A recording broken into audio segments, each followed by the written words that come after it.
Good morning dear students.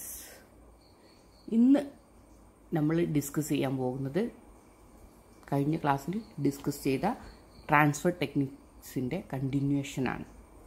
Last ക്ലാസ്സിൽ നമ്മൾ എങ്ങനെയൊക്കെ ട്രാൻസ്ഫർ ചെയ്യാം ഒരു പേഷ്യൻറ്റിനെ ഒരു പ്രതലത്തിൽ നിന്നും മറ്റൊരു പ്രതലത്തിലേക്ക്, അതായത് ബെഡിൽ നിന്ന് ചെയറിലേക്ക് എങ്ങനെ ട്രാൻസ്ഫർ ചെയ്യാം, അങ്ങനെയുള്ള കാര്യങ്ങളൊക്കെയാണ് നമ്മൾ ഡിസ്കസ് ചെയ്തത്. അപ്പോൾ അവിടെ ശ്രദ്ധിക്കേണ്ട കുറച്ചുകൂടെ ടിപ്സ് ആണ് ഇവിടെ പറയാൻ പോകുന്നത്. എന്തൊക്കെയാണ് നമ്മൾ ശ്രദ്ധിക്കേണ്ടത്?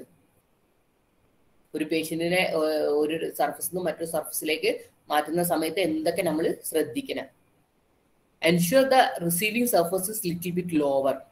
കുറച്ച് താഴ്ന്നിട്ടാണെങ്കിലും മുകളിൽ നിന്ന് രേശം താഴ്ന്നിട്ടാണ്, കൂടുതലല്ല, 1 ഇഞ്ച്, അതായത് 2.5 സെന്റിമീറ്റർ. കൂടുതലാണെങ്കിൽ പ്രശ്നമാണ്. അപ്പൊ എന്തെങ്കിലും ഗ്രാവിറ്റിയുടെ ഒരു അസിസ്റ്റൻസ് ഒക്കെ ഉണ്ടാവും. അപ്പോൾ സ്മൂത്ത് ആയിട്ട് നമുക്ക് ട്രാൻസ്ഫർ ചെയ്യാൻ വേണ്ടി പറ്റും. Is it clear? Avoid a difference of more than 2.5 centimeter as this may be too jarring for the patient. പെട്ടെന്ന് ഒരു സ്ഥലത്ത് നിന്ന് മറ്റത്തേക്ക് വരുന്ന സമയത്ത് കൂടുതലായാൽ പ്രശ്നമാണ്, കുണ്ടിച്ചാടുന്ന ഫീലിംഗ് ആയിരിക്കും ഉണ്ടാവുക. And use a flat sheet directly under the patient will increase the ease of transfer because it will provide a caregiver with something to grasp onto. അപ്പൊ നമ്മുടെ പേഷ്യന്റിന്റെ അടിയിൽ ഒരു ഷീറ്റ് വെച്ചാൽ, ഞാൻ പറഞ്ഞില്ല ഡ്രോ ഷീറ്റ്, അതേപോലെ ഒരു ഷീറ്റ് ഉണ്ടെങ്കിൽ നമുക്ക് പിടിക്കാനൊക്കെ എളുപ്പമായിരിക്കും. ട്രാൻസ്ഫർ ചെയ്യുന്ന സമയത്ത് വീഴാൻ വേണ്ടി പോയാലൊക്കെ നമുക്ക് പിടിക്കാനൊക്കെ എളുപ്പമായിരിക്കും. If the patient is lying on a fitted sheet, do not use the sheet for the transfer. നിങ്ങൾക്ക് അറിയോ ഫിറ്റഡ് ഷീറ്റ് എന്താണെന്ന്? നിങ്ങൾ കണ്ടിട്ടുണ്ടാവും, ബെഡ്ഷീറ്റിന്റെ മൂലയിൽ പിന്നെ ഒരു ഇലാസ്റ്റിക് ഒക്കെ വെച്ചിട്ട് ബെഡിൽ ഇങ്ങനെ ഫിറ്റഡ് ആയിട്ട് നിൽക്കുന്ന ഷീറ്റ്. അപ്പൊ അത് അങ്ങനെ ഫിറ്റ് ആക്കിയിട്ട് വെച്ചാൽ ക്ലീൻ ആയിട്ട് ഇങ്ങനെ നിൽക്കും. 4 കോർണറിലും എന്തുണ്ടാവും, ഇലാസ്റ്റിക്കിന്റെ ഒരു ടൈ ഉണ്ടാവും. അപ്പൊ അത് ആ ബെഡിന്റെ സൈസിന് തന്നെ അനുസരിച്ചിട്ടുള്ള ഫിറ്റഡ് ബെഡ്ഷീറ്റ്സ്. അപ്പൊ അങ്ങനെ ആ ഷീറ്റ് ആണെങ്കിൽ ആ ഷീറ്റ് വെച്ചിട്ട് നമുക്ക് ട്രാൻസ്ഫർ ചെയ്യാൻ വേണ്ടി പറ്റില്ല. കാരണം എന്താ വെച്ചാൽ അത് ഒരു ഭാഗത്ത് വലിക്കുന്ന സമയത്ത് മറ്റേ ഭാഗത്ത് അത് കൊളർത്തിയിട്ടേക്ക് നിൽക്കുന്നുണ്ടാവുക. അപ്പൊ നമുക്ക് വിചാരിച്ച പോലെ നമ്മളെ കൺട്രോളിൽ വരൂല. It is difficult to keep the sheet top during the transfer and it create more friction with the transfer board, thereby increasing the force required by the caregiver. അപ്പൊ എവിടെയാണോ പിന്നെ ഒരു സ്ട്രോക്ക് ഒക്കെ ഉള്ള പേഷ്യന്റ് ആണെങ്കിൽ സ്ട്രോങ്ങർ സൈഡിൽ വേണം receiving surface വെക്കാൻ. അതായത് നമ്മൾ ഒരു ബെഡിൽ നിന്ന് വീൽ ചെയറിലേക്ക് മൊബിലൈസ് ചെയ്യുകയാണെങ്കിൽ സ്ട്രോങ്ങർ സൈഡിൽ വേണം. റൈറ്റ് ആണെങ്കിൽ പിന്നെ വീക്കായുള്ള സൈഡിൽ വെക്കരുത്. റൈറ്റ് സൈഡിൽ സ്ട്രോങ്ങർ ഏത് ഭാഗത്താണോ ആ ഭാഗത്ത് വേണം നമ്മൾ വെക്കാൻ. ഇതൊക്കെയാണ് നമ്മൾ ട്രാൻസ്ഫർ ചെയ്യുന്ന സമയത്ത് ശ്രദ്ധിക്കേണ്ട കാര്യങ്ങൾ. Is it clear? ഒന്നുകൂടെ പറയണോ?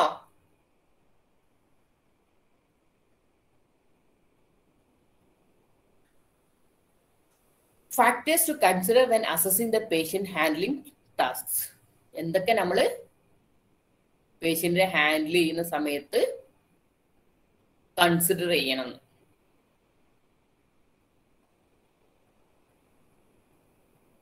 Prepare the equipment. ആദ്യം എന്താ ചെയ്യേണ്ടത്? Adjust the position of the equipment. Bed ആണോ, സ്ട്രെച്ചർ ആണോ, വീൽ ചെയർ ആണോ, എന്താണ്, എന്തിലേക്കാണ് ട്രാൻസ്ഫർ ചെയ്യുന്നത് വെച്ചാൽ അതൊക്കെ, ചെയർ ആണെങ്കിൽ ചെയർ, വീൽ ചെയർ ആണെങ്കിൽ വീൽ ചെയർ, ബെഡിലേക്കാണെങ്കിലോ സ്ട്രെച്ചറിലേക്കാണോ, എന്താണെന്ന് വെച്ചാൽ ആ എക്യുപ്മെന്റിനെ ആദ്യം അഡ്ജസ്റ്റ് ചെയ്യണം, അതിന്റെ പൊസിഷൻ. വീൽ ചെയർ ആണെങ്കിൽ locking the brakes, checking the cushion position. എന്തെങ്കിലും കുഷ്യൻ ഒക്കെ ഉണ്ടെങ്കിൽ അതിന്റെ പൊസിഷൻ നേരെയാണോ അതോ അത് പകുതി പുറത്തും പകുതി ഉള്ളിലും ആണോ, അങ്ങനെയുള്ള കാര്യങ്ങളൊക്കെ നോക്കണം. പിന്നെ റിമൂവ് ചെയ്യാൻ പറ്റുന്ന ആം റെസ്റ്റ് ഉള്ളതാണെങ്കിൽ റിമൂവ് ചെയ്യണം. ലെഗ്, ചെയറിന്റെ ലെഗ് അങ്ങോട്ടും ഇങ്ങോട്ടും ആക്കണം എന്നുണ്ടെങ്കിൽ അത് ചെയ്യണം. അങ്ങനെ എക്യുപ്മെന്റിനെ ആദ്യം പ്രിപ്പയർ ചെയ്യുക, ഫസ്റ്റ് പരിപാടി. Then prepare the patient. പേഷ്യന്റിനോട് പറയാം എന്താണ് നമ്മൾ ചെയ്യാൻ വേണ്ടി പോകുന്നത്. നമ്മൾ എല്ലാം വിശദീകരിച്ച് കാണിച്ചു കൊടുത്തു കഴിഞ്ഞാൽ a well prepared patient can make your workload easier. മര്യാദക്ക് കാണിച്ചു കൊടുത്ത് പറഞ്ഞു കൊടുത്ത് കഴിക്കുകയാണെങ്കിൽ പേഷ്യന്റ് നമ്മളായിട്ട് നന്നായിട്ട് കോപ്പറേറ്റ് ചെയ്യുക. അപ്പൊ നമ്മളെ ട്രാൻസ്ഫർ ടെക്നിക്ക് ഈസി ആയിട്ട് നമുക്ക് ചെയ്യാൻ വേണ്ടി പറ്റും. Ensure the patient places the hands on appropriate place to assist with the lift. നമ്മൾ സൈഡ് റെയിലിൽ നമ്മൾ പിന്നെ പേഷ്യന്റിനോട് പറഞ്ഞു കൊടുക്കണം കൈ എവിടെ വെക്കണം, കാല് എവിടെ വെക്കണം, എങ്ങനെ മൂവ് ചെയ്യണം എന്നൊക്കെ. പേഷ്യന്റിനെ ട്രാൻസ്ഫർ ചെയ്യുന്ന ആളുടെ കഴുത്തിൽ പിടിക്കാൻ ഒരിക്കലും സമ്മതിക്കരുത്. ഓക്കെ, കാരണം എന്താണ്, പേഷ്യന്റ് വീഴാൻ വേണ്ടി പോകുന്ന സമയത്ത് നമ്മളെ കഴുത്ത് പിടിച്ച് ഞെക്കിയാൽ എന്താ സംഭവിക്കുക? നമ്മളെ നെക്കിന് ഇഞ്ചുറി ഉണ്ടാവും, സ്ട്രെയിൻ ഉണ്ടാവും. അപ്പോൾ ഒരിക്കലും പേഷ്യന്റിനെ നമ്മളെ നെക്ക് കഴുത്ത് പിടിക്കാൻ വേണ്ടി സമ്മതിക്കരുത്. ഓക്കെ. പിന്നെ IV ട്യൂബിന്റെയും കത്തീറ്റർ ബാഗ്സിന്റെയും ഒക്കെ പൊസിഷൻസും പിന്നെ ഒക്കെ നല്ലോണം ശ്രദ്ധിക്കണം. അത് ട്യൂബ് ഉണ്ടെങ്കിൽ തൽക്കാലം പിന്നെ ഒരു എന്താ പറയാ IV ഫ്ലൂയിഡ് പോകുന്നുണ്ടെങ്കിൽ അത് തൽക്കാലം നമ്മൾ ട്രാൻസ്ഫർ ചെയ്യുന്ന സമയത്ത് റിമൂവ് ചെയ്യാൻ വേണ്ടിയിട്ട് അവിടെ നഴ്സിംഗ് അസിസ്റ്റൻസിനോട് പറയാം. അപ്പൊ അവർ റിമൂവ് ചെയ്യുന്നുണ്ട്. ട്രാൻസ്ഫർ ചെയ്ത് കഴിഞ്ഞതിന് ശേഷം വീണ്ടും ഫിറ്റ് ചെയ്താൽ പോരെ, കാനുലല്ലേ ഉണ്ടാവുക. അതേപോലെ ബാഗ്, കത്തീറ്റർ, യൂറിൻ ബാഗ് നല്ലോണം ശ്രദ്ധിക്കണം. അതൊരിക്കലും നമ്മുടെ പിന്നെ ആ പൊസിഷന്റെ മുകളിലേക്ക് പോകാൻ വേണ്ടി പറ്റില്ല. മുകളിലേക്ക് പോയാൽ ബാക്ക് ഫ്ലോ ഓഫ് യൂറിൻ ഉണ്ടാവും. യൂറിനറി ബ്ലാഡറിലേക്ക് ബാക്ക് ഫ്ലോ സംഭവിച്ചാൽ എന്താ സംഭവിക്കുക? ഇൻഫെക്ഷൻ ഉണ്ടാവാനുള്ള സാധ്യത കൂടുതലായിരിക്കും. And maintain the patient dignity. Patient നമ്മൾ എന്തും ചെയ്യാൻ വേണ്ടി പറ്റുമെന്ന് വിചാരിക്കരുത് അല്ലെ. പേഷ്യന്റ് ആണ്. പേഷ്യന്റിന് ഉള്ള എല്ലാവിധ എന്താ പറയാ നമ്മള് സപ്പോർട്ടും കൊടുക്കണം. പേഷ്യന്റിന്റെ പ്രൈവസി ഒക്കെ നമുക്ക് തോന്നിയ പോലെ നമ്മൾ ഒരിക്കലും ട്രാൻസ്ഫർ ചെയ്താൽ അതൊരു മനുഷ്യനാണ് എന്നുള്ള ഒരു ഡിഗ്നിറ്റി നമ്മൾ എപ്പോഴും കൊടുത്തു വേണം ചെയ്യാൻ. And prepare the care giver. ആരാണ് ട്രാൻസ്ഫർ ചെയ്യുന്നത്, ആരാണ് ട്രാൻസ്ഫർ എന്ന കെയർ നൽകുന്നത്, അയാളാണ് കെയർ ഗീവർ. നമ്മളാവാം, നഴ്സസ് ആവാം, അല്ലെങ്കിൽ വീട്ടിലുള്ള ആരെങ്കിലും ആവാം. ആദ്യം എന്ത് ചെയ്യണം? നമ്മളെല്ലാം അസസ് ചെയ്യണം. Complete a brief assessment to ensure appropriate lift. നമ്മൾ പറഞ്ഞില്ലേ, നേരത്തെ പറഞ്ഞു കമ്മ്യൂണിക്കേഷൻ, കൊഗ്നീഷൻ എന്നൊക്കെ പറഞ്ഞില്ലേ കുറെ കാര്യങ്ങൾ.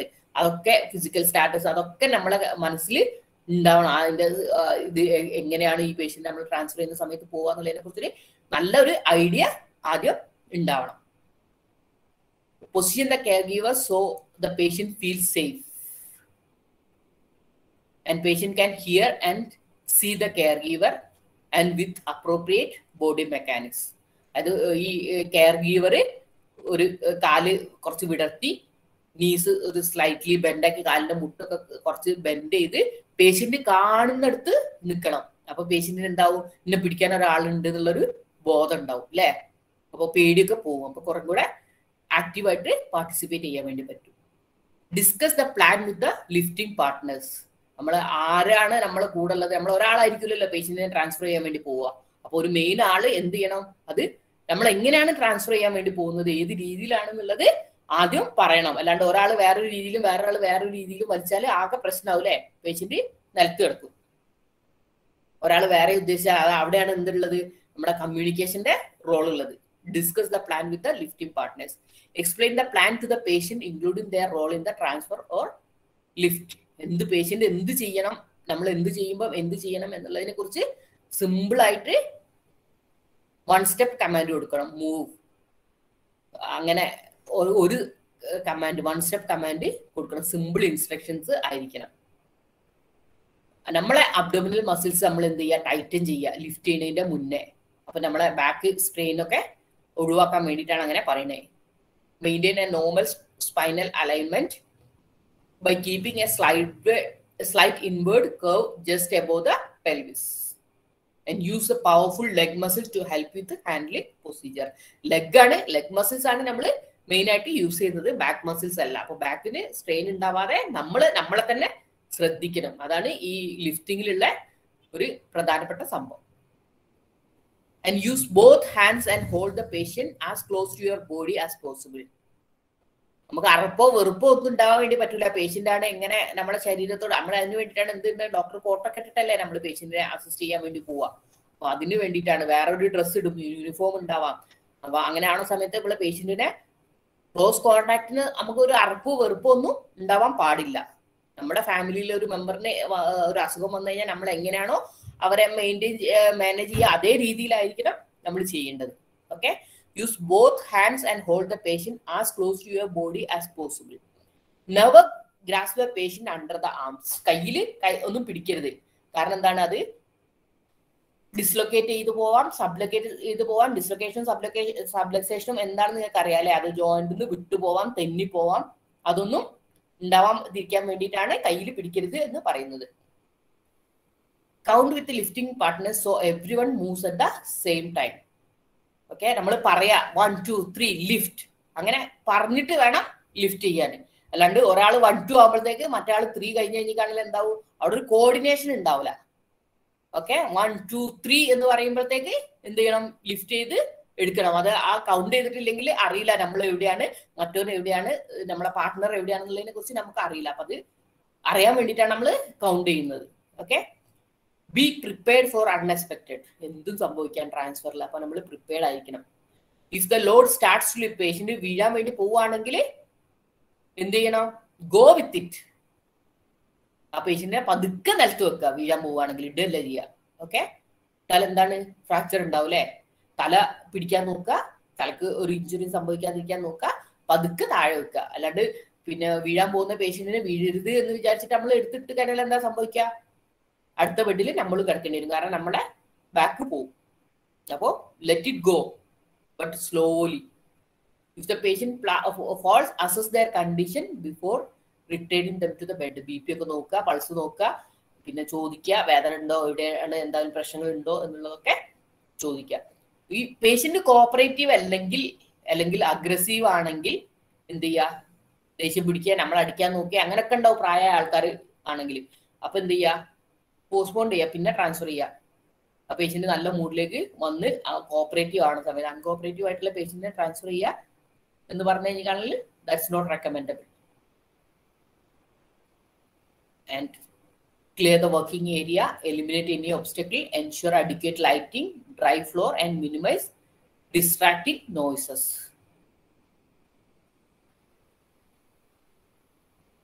Principles of safer patient handling എന്തൊക്കെയാണ്?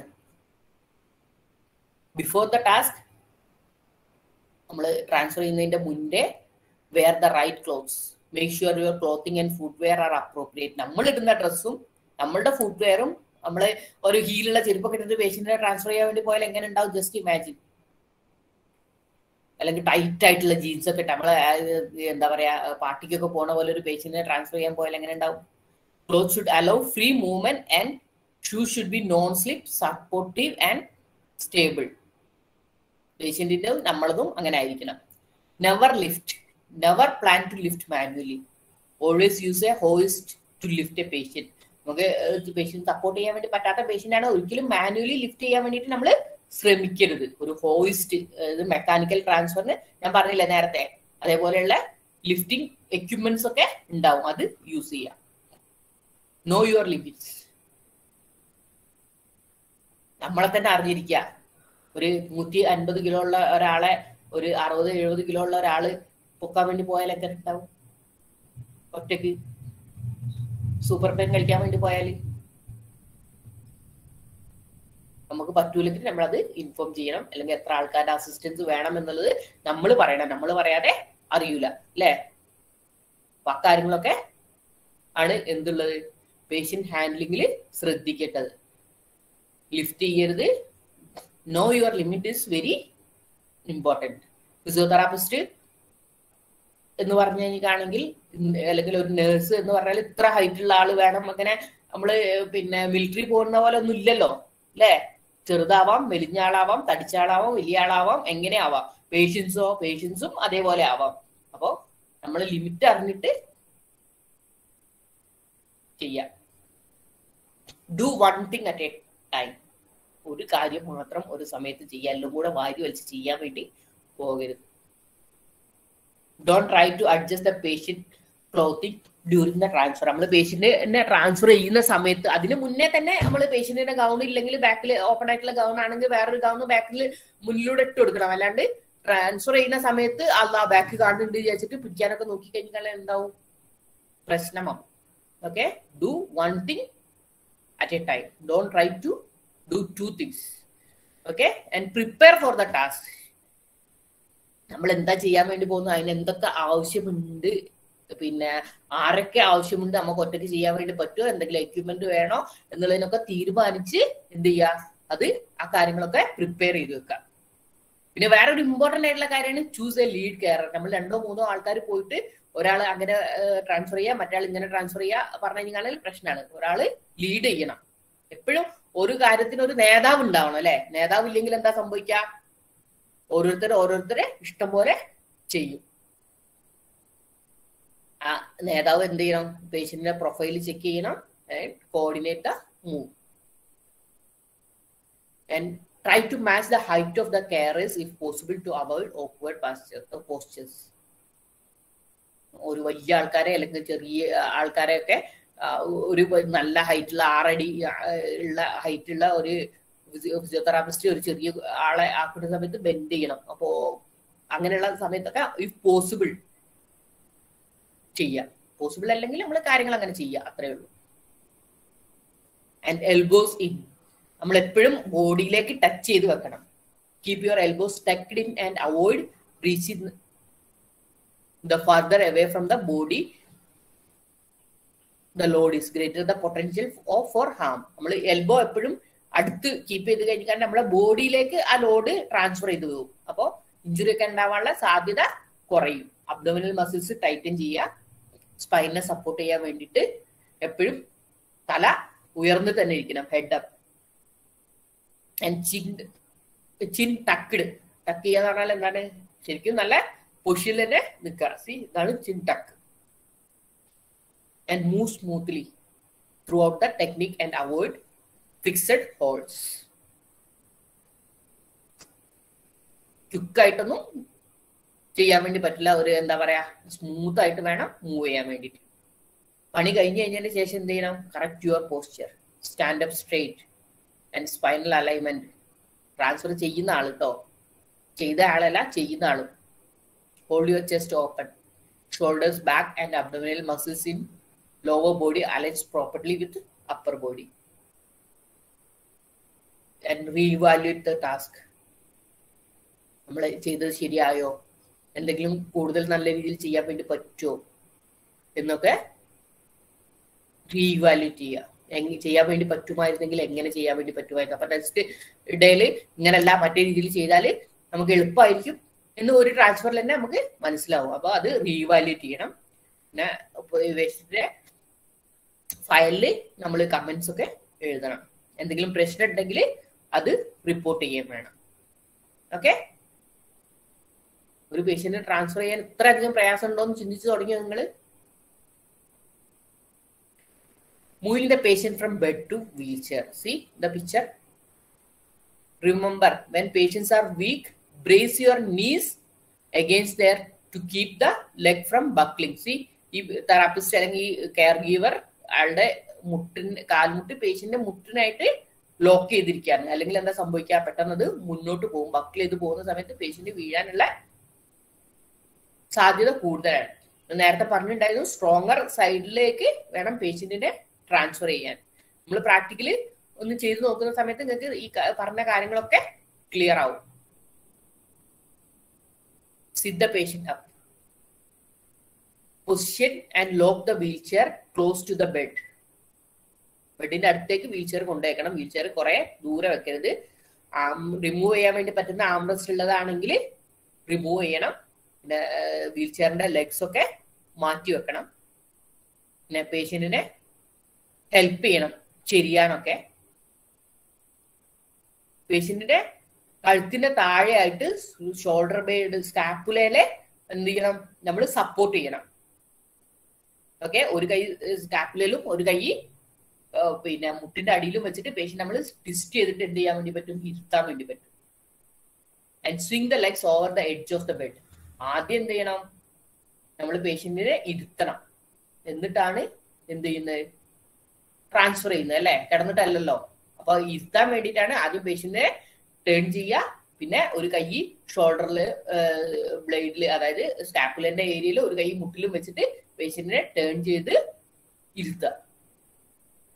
Sit the patient up and stand the patient up. Have the patient scooped to the edge of the bed. പേഷ്യന്റിനെ ബെഡിന്റെ എഡ്ജിലേക്ക് മൂവ് ചെയ്ത് കൊണ്ടുവരിക, അല്ലെങ്കിൽ ഹെൽപ്പ് ചെയ്യാൻ മൂവ് ചെയ്യാന്. പിന്നെ പേഷ്യന്റിനെ clasp the hands, put the arm around the patient's chest and clasp the hands behind her back. നമ്മളിങ്ങനെ കെട്ടി പിടിക്കുക ബാക്കിൽ ആയിട്ട്. And use the transfer belt to provide a firm handhold. അല്ലെങ്കിൽ ഒരു ബെൽറ്റ് പിടിക്കാൻ വേണ്ടി പറ്റുന്ന ഹാൻഡിൽസ് ഉള്ള ബെൽറ്റ്, ട്രാൻസ്ഫർ ബെൽറ്റ് നമ്മളത് സ്കൂളിലുണ്ട്, പ്രാക്ടിക്കൽ എടുക്കുന്ന സമയത്ത് കാണിച്ചു തരാം. അത് ഉപയോഗിച്ചിട്ട് എന്ത് ചെയ്യുക, പേഷ്യന്റിനെ പിടിച്ചിട്ട് ട്രാൻസ്ഫർ ചെയ്യുക, ഹെൽപ്പ് ചെയ്യുക. Supporting leg farthest from the wheelchair between your legs, lean back and shift your weight and lift. Knee lock ചെയ്യണം. Okay. Then pivot towards the chair. തിരിഞ്ഞു കൊണ്ടുവരിക, തിരിച്ചു കൊണ്ടുവരിക. Have the patient towards the chair, pivot towards the chair. As you continue to clasp your hands around the patient, നമ്മളിങ്ങനെ ഒരു smooth ആയിട്ടുള്ള മോഷനിൽ തിരിച്ചിട്ട് കൊണ്ടുവരണം. A helper can support the wheelchair or a patient from behind. Wheelchair move ചെയ്യാതെ ഇരിക്കാൻ വേണ്ടിയിട്ട് വീൽചെയറിന്റെ ബാക്കിൽ ഒരാള് ഒരു സഹായം നിർത്താം. ആ പേഷ്യന്റിന്റെ ബാക്ക് പിടിച്ചിട്ട് ഇരുത്താം. And sit the patient down. As the patient bends towards you, bend your knees and lower the patient into the back of the wheelchair. പതുക്കെ ഇരുത്തുക. A helper may position the patient's buttock and support the chair. Transfer board ഉപയോഗിച്ചിട്ടുള്ള transfer ആണെങ്കിലോ caregiver may use a gauge belt to help to move across the transfer board. Place the wheelchair as close to the bed. അതായത് ആ ചെറിയ transfer board ആണ് പറയുന്നത് ബെഡിൽ നിന്ന് വീൽചെയറിലേക്കുള്ള. Okay, wheelchair ബെഡിന്റെ അടുത്ത് വെക്കുക, ഒരു 30 ഡിഗ്രി ആംഗിളിൽ വെക്കുക. എന്നിട്ട് എന്ത് ചെയ്യുക, വീൽചെയറിന്റെ ലോക്സ് ഒക്കെ ബ്രേക്ക് ഒക്കെ ലോക്ക് ചെയ്യുക. ദെൻ ഫുഡ് റെസ്റ്റ് റിമൂവ് ചെയ്യുക, റിമൂവബിൾ ആണെങ്കിൽ. അല്ലെങ്കിൽ അഡ്ജസ്റ്റ് ചെയ്ത് വെക്കാൻ വേണ്ടി പറ്റുന്ന ഏത് രീതിയിലാണ് വെച്ചാൽ, കാരണം വീൽചെയർ പല രീതിയിലുണ്ട്, നമ്മൾ പഠിച്ചതാണ്. പിന്നെ പേഷ്യന്റിന്റെ അടുത്തുള്ള ആംറസ്റ്റ് ആണ് നമ്മൾ റിമൂവ് ചെയ്യേണ്ടത്, മറ്റേത് നമ്മൾ റിമൂവ് ചെയ്യണമെന്നില്ല. Help the patient to sit on the edge of the bed with his feet flat on the floor. എന്നിട്ടാണ് ട്രാൻസ്ഫർ ചെയ്യുന്നത്. Help the patient to lean over slightly away from the wheelchair. Okay, പേഷ്യന്റിനെ help ചെയ്യാം നമ്മൾ. And carefully slide one end of the transfer board under the thigh that is closest to the wheelchair. കുറച്ചൊന്ന് slightly പൊന്തിച്ചിട്ട് എന്ത് ചെയ്യുക, നമ്മളെ ഈ transfer board പേഷ്യന്റിന്റെ ബട്ടക്സിന്റെ അടിയിൽ വെച്ചിടുക. അപ്പൊ എന്തായി, ഈസി ആയി ആ ഗ്യാപ്പ് ബ്രിഡ്ജ് ചെയ്തു.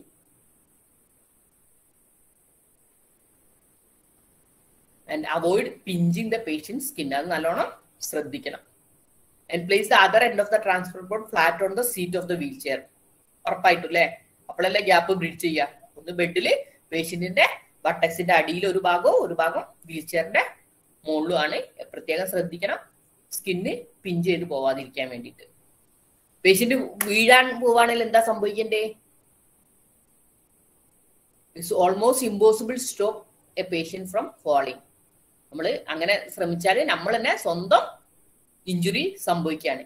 അതിന് പകരം എന്ത് ചെയ്യുക, പേഷ്യന്റിനെ പതുക്കെ താഴെ വെക്കുക, അസിസ്റ്റ് ചെയ്യുക. Get the patient to the ground, then get the help to move the patient back to the bed or stretcher. നമ്മൾ 2 ആളാണ് ചെയ്യുന്നതെങ്കിൽ ഒരു 4-5 ആൾക്കാരെ സഹായത്തോടു കൂടി അങ്ങനെ ചെയ്യാം. Then guiding the fall, help falling the patient to the floor with the as little impact as possible. വലിയ ഒരു പ്രശ്നവും ഇല്ലാത്ത രീതിയിൽ മാക്സിമം ശ്രദ്ധിക്കാം. If you are nearer the wall, gently push the patient against it to slow the fall. If you can, move close enough to hug the patient. Focus on protecting the patient's head as you move down the floor. Then call for help. അപ്പൊ തലയാണ് കാര്യമായിട്ട് ശ്രദ്ധിക്കേണ്ടത്. Okay, and patient safety is more important. This is demonstrated by keeping the following things in mind. Sliding boards, the gap bridge ചെയ്യും, അത് use ചെയ്യുക.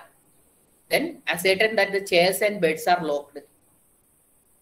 ബെഡും movable ആയിരിക്കാം. അപ്പൊ bed move ചെയ്താലും മതി പേഷ്യന്റ് വീഴാൻ വേണ്ടിയിട്ടില്ല. ചെയറൊക്കെ ലോക്ക് ചെയ്തെന്ന് ഉറപ്പുവരുത്തണം. Then frequent assessment of patients needs by a registered nurse before transfer. നല്ലോണം എല്ലാ കാര്യങ്ങളും അസസ് ചെയ്തിട്ട് വേണം. Ensure that one staff member remains with the patient during the transfer. ആരെങ്കിലും നമ്മൾ ഒരാള് ഉണ്ടായിരിക്കണം ആദ്യത്തെ ട്രാൻസ്ഫറിൽ. ഇത്ര കാര്യങ്ങളൊക്കെയാണ് സേഫ്റ്റി ആയിട്ട് ബന്ധപ്പെട്ടിട്ടുള്ളത്. ഇതുവരെ നമ്മൾ പറഞ്ഞ കാര്യങ്ങളൊക്കെ തന്നെയാണ്. Okay, so hope it was clear for you. Thank you so much for listening. and we will have a discussion in the class, practical class soon. Okay, so you will be able to understand well.